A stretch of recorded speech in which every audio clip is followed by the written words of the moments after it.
is unprotected. Our first report focuses on the stolen innocence of a Patchogue girl whose disappearance made headlines. Authorities say she was the victim of sex trafficking. Joining me to talk more about it, we have court reporter Grant Parpan and investigative reporter Sandra Petty.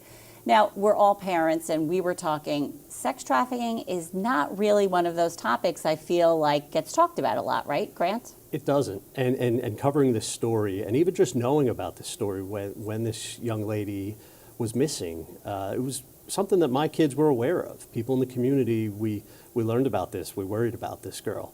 And my kids had a lot of questions for me, so it's forced me to have these conversations. And as we've been doing this reporting and things we learn, I've decided to be honest about it. I think that this is something that parents really need to be aware of. It's a real issue in our communities, in every community. And I hope that the people who read this story also have honest conversations about it with their children. One of the points of us doing this story in Absolutely. the first place, right? Sandra, we had talked a lot about the challenges presented by working on a story like this. Do you want to go into that a little bit? Well, reporting this story was really very difficult because it took us to dark places, places that you would never expect to find in suburbia. And that was one of the big surprises of the story. It kept me up at night. I lost a lot of sleep. But throughout it all, we all were mindful of the fact that this girl is a victim, and we wanted to do something to protect her, to make sure her story was told. Okay. Now let's take a look at what our Newsday investigation uncovered. We do want to warn you, this case involves allegations of sex trafficking of a minor, kidnapping, drug use, and rape.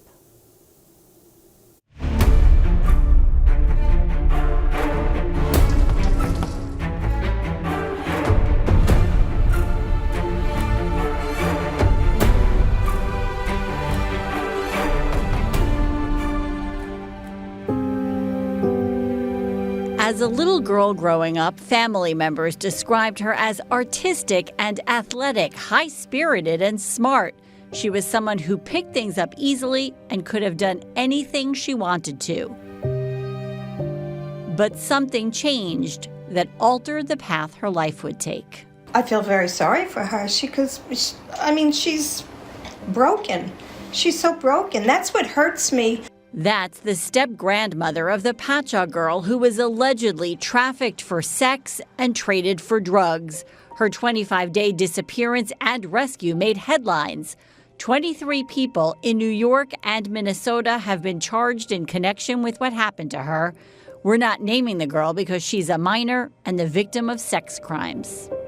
At a time when most teenagers are shopping at the mall, juggling middle school, and experiencing first crushes, this now 15-year-old already knows the rush of crack cocaine and the trauma of allegedly being raped by men older than her father. Newsday reviewed hundreds of pages of documents related to the teen's case and also interviewed dozens of people. Her parents, Melissa Dervey and Frank Gervasi, divorced when she was 4. Gervasi runs an auto detailing business out of his father's auto body shop in Setauket. When his daughter disappeared, he launched a social media campaign all about his search for her. We love you very much. We miss you, and we want you to come home. People following the story noticed Gervasi and his new wife, the girl's stepmother, were also active on Pornhub, promoting live sex shows and posting amateur sex videos. Some of those videos were recorded in the home where they all live. A former classmate of the girl says the girl showed one of her dad's sex videos to her friends. We tried to talk to her dad several times, but he wouldn't answer questions. I don't want to talk to anybody right now. I told you that. Dervey is a teacher's assistant in Dix Hills. She wouldn't talk to us. Outside her Melville home, though, the teen's maternal grandmother, Karen Dervey, did speak briefly. We're not public. We're very private. We don't want to go public. At a young age, you're already vulnerable. You're vulnerable because of your age, period. Farida Castillo works with victims of sex trafficking.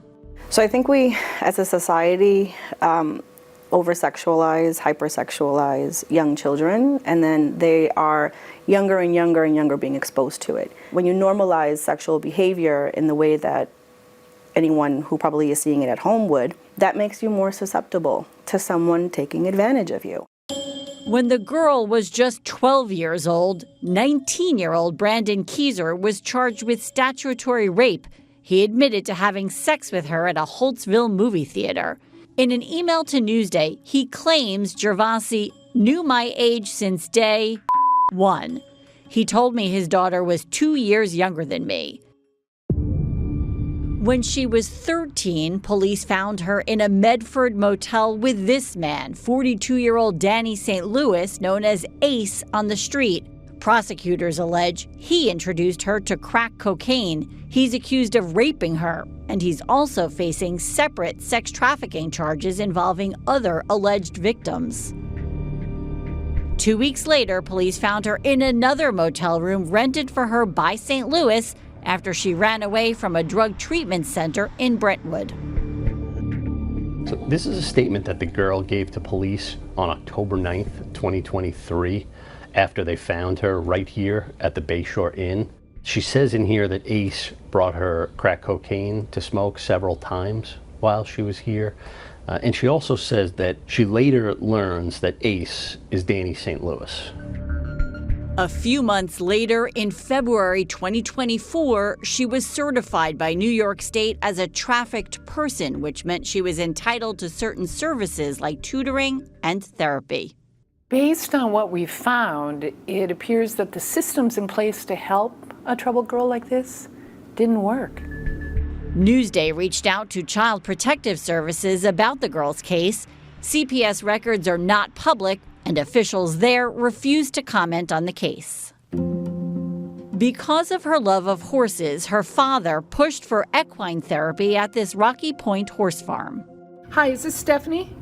We spoke by phone with horse farm owner Stephanie Biondi. She was brought to me by a referral. I worked with her. She came to the barn for a short amount of time, and that was really about it. Anything past that, I can't describe for you.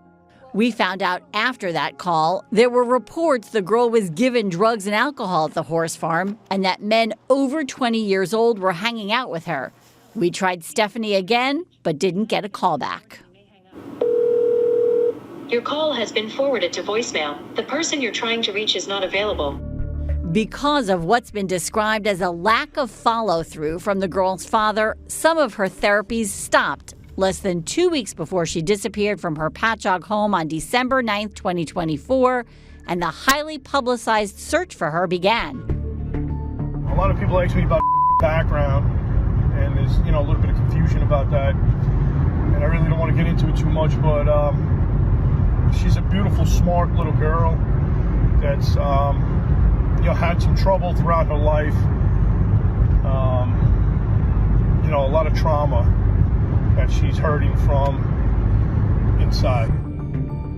In the more than 3 weeks the teen was missing, she was never more than 25 miles from her home, being kept in places from Bellport to Bohemia to Copaig and Islip. According to court documents, some of the defendants offered her drugs for sex. Others allegedly traded her in exchange for drugs and money. It is unusual in the sense of the scale of it. I think it's a more extreme example of things that go on, but it's not the only case of like this. It's not the only time that this is happening either in this county or other counties. Experts say it happens in hotels, motels, private homes, and online. They admit it's just as easy to buy sex as it is to order a pizza. Within 5 miles of where we sit right now, I can guarantee you someone's being trafficked. The victims could be any age, race, or gender, really. And even if you do come from a good background, every kid is impressionable and everyone's looking for attention, So I think that's where, it could come into play, really, from any family, can be at risk.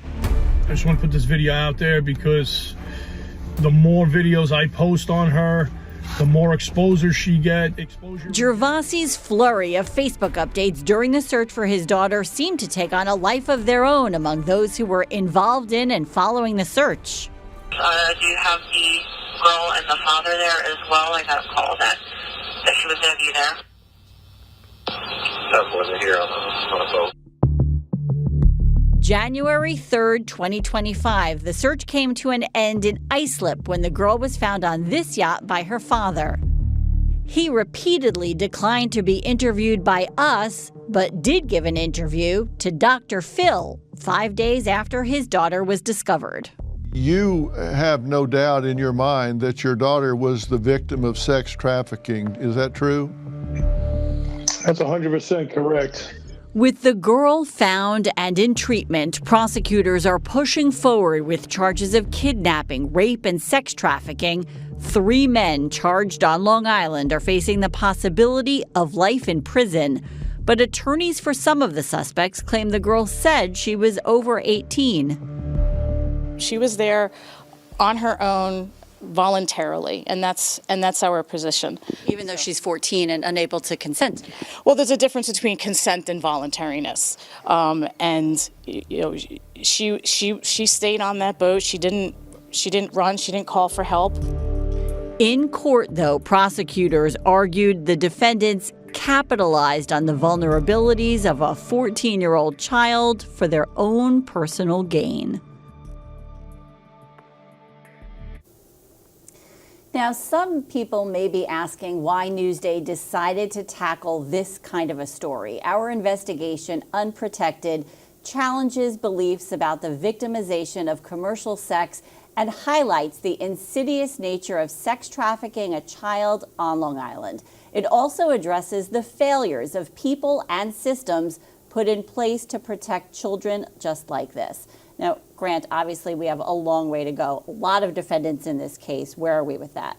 Yeah, we just saw the graphic. I mean, there's 23 defendants in various cases. The main case, the yacht case, there are 11 indicted defendants. There's a lot of questions about how that's going to play out. Are some of them going to take plea deals, cooperate with prosecutors? Will they be tried together? Right now, it's a common indictment. Would they sever the cases, or would they be tried together? That's a lot of defendants, 11 defendants in one case. I'd imagine some people would be interested in having it tried together, some would not. It's beneficial for the prosecutors because you have this young victim who only has to testify at one trial. Nobody who is looking out for her best interest wants her to have to return to the courthouse over and over again to tell her story. Okay, we're going to follow every case, every defendant, and you'll keep on top of it. We'll be at the courthouse, and this is the kind of thing, these cases sometimes can go on for years, so it's something we'll be following the rest of this year, into next year, and possibly beyond that. Okay, Grant. And Sandra, obviously, as Grant is saying, the case is far from over, but not just the legal cases. Well, of course not, because this is not just a story about one girl. It's a story about sex trafficking on Long Island. And there's a lot more going on right under our noses that we know nothing about. So we plan to stay on it and keep digging to see what else is out there. Okay. Sandra Petty, Grant Parpan, thank you so much for joining this Facebook Live. Now, if you know anyone who is the victim of sex trafficking, of course, we encourage you to call the authorities immediately. But there are also resources available for people who need help. To see a complete list and to read our story, Unprotected, go to newsday.com. Thank you so much for watching. I'm Shari Einhorn.